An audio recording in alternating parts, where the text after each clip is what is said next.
হনুমান চালিসা পাঠ করা ও শ্রবণ করার বহু মাহাত্ম্য ও উপকারিতা রয়েছে। দেবতা হনুমানকে স্মরণ করলে উনি খুব সহজেই ভক্তের ডাকে সাড়া দেন। প্রতিদিন সকালে হনুমান চালিসা পাঠ করলে বা শ্রবণ করলে দেবতা হনুমানজির কৃপায় মানসিক চাপ দূর হয় এবং এটি আপনার মনকে আরও স্বাচ্ছন্দ্য বোধ করতে সহায়তা করে। আপনি যদি দুঃস্বপ্ন দেখেন, সেসব থেকেও মুক্তি পেতে হনুমান চালিসা পাঠ করা আমাদের সকলের জন্য উপকারী। ভগবান হনুমান আমাদের পথের সমস্ত বাধা দূর করতে সাহায্য করে। ভগবান হনুমানজিকে সাহস ও শক্তির প্রতীক হিসেবে পুজো করা হয়। বিশ্বাস করা হয় যে কোনো ভ্রমণের আগে হনুমান চালিসা পাঠ করলে যে কোনো রকম দুর্ঘটনা এড়ানো যায়। তাই অবশ্যই সমস্ত ভক্তেরা হনুমানজির হনুমান চালিসা পাঠ করবেন। শুরু করছি হনুমান চালিসা বাংলা। শুরু করার আগে নতুন প্রিয় দর্শকরা অবশ্যই চ্যানেলটিকে সাবস্ক্রাইব করবেন এবং ভালো লাগলে লাইক কমেন্ট করবেন। শ্রী গুরু চরণ পদ্ম সরি মনে মনে, কোটি কোটি প্রণমিনু তাহার চরণে।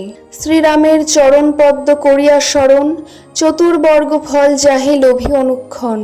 বুদ্ধিহীন জনে ওহে পবন কুমার, ঘুচাও মনের যত ক্লেশ বিকার। জয় হনুমান জ্ঞান গুণের সাগর, জয় হে কপিশ প্রভু কৃপার সাগর। শ্রীরামের দূত অতলিত বলধাম, অঞ্জনার পুত্র পবন সুত নাম। মহাবীর বজরঙ্গী তুমি হনুমান, কুমতি নাশিয়া করো সুমতি প্রদান। কাঞ্চন বরণ তব তুমি হে সুবেশ, কর্ণেতে কুণ্ডল শোভে কুঞ্চিত কেশ। হাতে বজ্র তব আর ধ্বজা বিরাজে, সুন্দর গদাটি কাঁধে তোমার যে সাজে। অপরূপ বাহু তব পবন নন্দন, মহাতেজ ও প্রতাপ জগৎ বন্দন। বিদ্যাবান গুণমান তুমি হে চতুর, শ্রীরামচন্দ্রের কার্যে তুমি হে আতুর। সর্বদা রামের আজ্ঞা করিতে পালন, হৃদে রাখো সদারাম সীতা ও লক্ষণ। সূক্ষ্ম রূপ ধরি তুমি লঙ্কা প্রবেশিলে, ধরিয়া বিকট রূপ লঙ্কা দগ্ধ কইলে। ভীম রূপ ধরি তুমি অসুর সংহর, শ্রী রামচন্দ্রের তুমি সর্বকার্যকর। সঞ্জীবন আনি তুমি বাঁচালে লক্ষণ, রঘুবীর হন তাহে আনন্দিত মন। রঘুনাথ দিল তোমা আলিঙ্গন দান, কহিলেন তুমি ভাই ভরত সমান। সহস্র বদন তব গাবে যশ খ্যাতি, এই বলি আলিঙ্গন করেন শ্রীপতি। সনকাদি ব্রহ্মাদি যতেক দেবগণ, নারদ শারদ আদি দেব ঋষিগণ। যম ও কুবের আদি দিকপাল গণে, কবি ও কবির যত আছে ত্রিভুবনে। সুগ্রীবের উপকার তুমি যে করিলে, রামসহ মিলাইয়া রাজপদ দিলে। তোমার মন্ত্রণা সব বিভীষণ মানিল, লঙ্কেশ্বরের ভয়ে সবে কম্পমান ছিল। সহস্র যোজন ঊর্ধ্বে সূর্য দেবে দেখে, সুমধুর ফল বলি ধাইলে গ্রাসিতে। জয়রাম বলি তুমি অসীম সাগর, পার হয়ে প্রবেশিলে লঙ্কার ভিতর। দুর্গম যতেক কাজ আছে ত্রিভুবনে, সুগম করিলে তুমি সব রাম গানে। চিরদারি আছো তুমি শ্রীরামের দ্বারে, তব আজ্ঞা বিনা কেহ প্রবেশিতে নারে। শরণ লইনু প্রভু আমি যে তোমারি, তুমিই রক্ষক মোর আর কারে ডরি।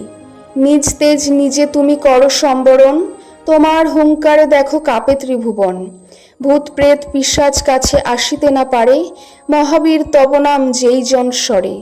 রোগ নাশ করো আর সর্বপীড়া হর, মহাবীর নাম যেবা স্বরে নিরন্তর। সংকটেতে হনুমান উদ্ধার করিতে, তাহার চরণে যেবা মন প্রাণ দিবে। সর্বোপরি রামচন্দ্র তপস্বী রাজা, শ্রীরামের অরিগণে তুমি দিলে সাজা। তোমার চরণে যেবা মন প্রাণ দিবে, এ জীবনে সেই জন সদা সুখ পাবে। প্রবল প্রতাপ তব হে বায়ুনন্দন, চার যুগ উজ্জ্বল রহিবে ত্রিভুবন।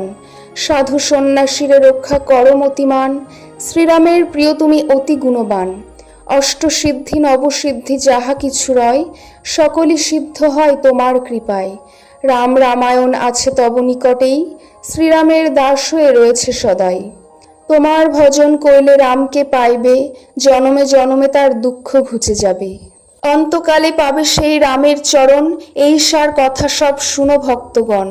সব ছাড়ি বলো সবে জয় হনুমান, হনুমন্ত সর্বসুখ করিবে প্রদান। সর্বদুঃখ দূরে যাবে সংকট কাটিবে, যেই জন হনুমন্তে স্মরণ করিবে। জয় জয় জয় হনুমান গোসাই, তব কৃপা ভিন্ন আর কোনো গতি নাই। যেই জন শতবার ইহা পাঠ করে, সকল অশান্তি তার চলে যায় দূরে। হনুমান চালিসা যে করে পঠন, সর্বকার্যে সিদ্ধিলাভ করে সেই জন। তুলসীদাস সর্বদাই শ্রীহরির দাস, মনের মন্দিরে প্রভু কর সদাবাস। ত্রিপদী। পবন নন্দন সংকট হরণ, মঙ্গল মূরতি রূপ, শ্রীরাম লক্ষ্মণ জানকী রঞ্জন তুমি হৃদয়ের ভূপ। পবন নন্দন প্রবল বিক্রম রাম অনুগত অতি, চালিসা হেথায় সমাপন হয় পদে থাকে যেন মতি। জয় হনুমানজি।